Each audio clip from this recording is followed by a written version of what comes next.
The last time we talked, which was I think right after the Democratic convention, the walls were caving in on the Republican Party and Donald Trump. Now, obviously, things have changed. So, any feel for what's going on, not just in the presidential race, but also, of course, in the down ballot races. Sure. Well, you guys have an exciting one right there in Louisiana that probably won't be decided for a few weeks. So it's the great thing I love about Louisiana is the rest of the political world stops and you guys keep going. It's a beautiful love for politics, which is this year, a full contact sport. I think what you saw, let's go back to the first part of October, and you think to the release of the Access Hollywood Billy Bush video. And really about whenever that happened, we saw the world change for Republicans, and Trump cratered. We saw white Republican women with a college degree. We saw the 20 to 40 point movement, depending on the state we were looking at, against Donald Trump. And it was really just like somebody flipped a switch with those people when that video came out. And you saw not just Trump, but Republicans, where it was Kelly Ayotte, whether it was Pat Toomey, whether it was Ron Johnson or anybody else, Marco Rubio, had to start to climb their way back with those people. And it's been a long process. It's been about 2 to 3 weeks. But that the recovery really became not final, but it kind of crescendoed last week around the time of the Comey announcement about Hillary Clinton. And so what that has done is it's created the effect of changing the race right here in the end of October. And so what we have, I think, that we move into that for next Tuesday is for Election Day, November 9th. Or 8th, sorry, I'm looking forward to 9th. 9th is the day that I can't wait until the 8th is the whole world. Except for you guys, you keep going in Louisiana.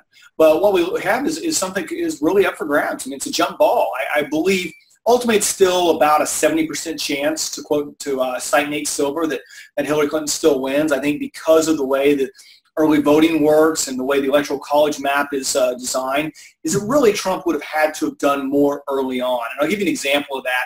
There have been so many votes cast in Nevada right now, where I do a lot of work, that for Trump to win on Election Day, he's almost got to win by 20 points. Now, the same occurred for Mitt Romney. Mitt Romney won Nevada on Election Day by 15 points, a little bit less than that, but right around 15 points, and still lost the state because Democrats ran up the score so much in early voting. Now, the difference between today, the Trump campaign in Nevada, and the Mitt Romney campaign, Mitt Romney actually had to get out the vote operation. They had an active absentee ballot early vote operation. The Trump campaign simply does not. And so because of that, catching up is going to be a lot more difficult. What that does do is it puts the Senate races, as we talked about last time, at a disadvantage. And so the Heck campaign, for instance, we probably have the largest get out the vote operation from a Senate candidate in the history of the state of Nevada, probably for any statewide candidate. We're having to run a presidential get out the vote competition operation because we are competing not with Catherine Cortez Masto, who's the nominee there, but we're competing with Hillary Clinton. We're competing with the unions. In Washoe County, which is really the swing county in the state of Nevada, it's where Reno is, to put in perspective, there is the Heck campaign, and with some help from the RNC, turning out the vote on the Republican side.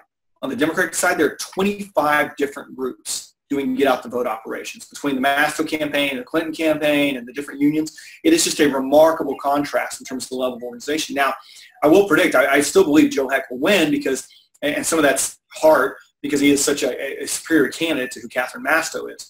But it is, and that's really the benefit and what Republicans have to fall back on this cycle at the Senate level is our candidates are just better. Whether it's North Carolina, whether it's New Hampshire, whether it is Pennsylvania, we have better candidates.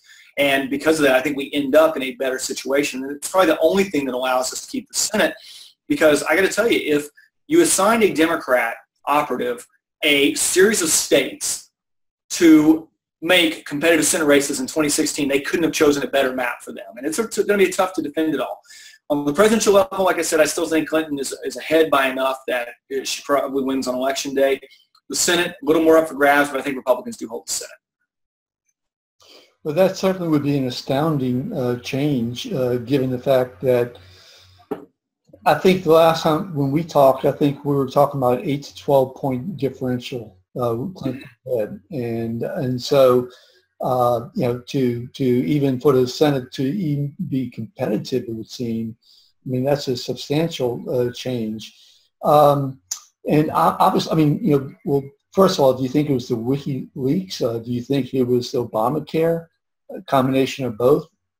I think both of those fed into it, but I think really what this gets down to is it's the investigation, the announced FBI investigation into the emails they found on Anthony Weiner's phone, them sent from Clinton to Huma Abedin. I mean, that has, let's take the ABC poll that came out Monday that has Trump up 1 nationally.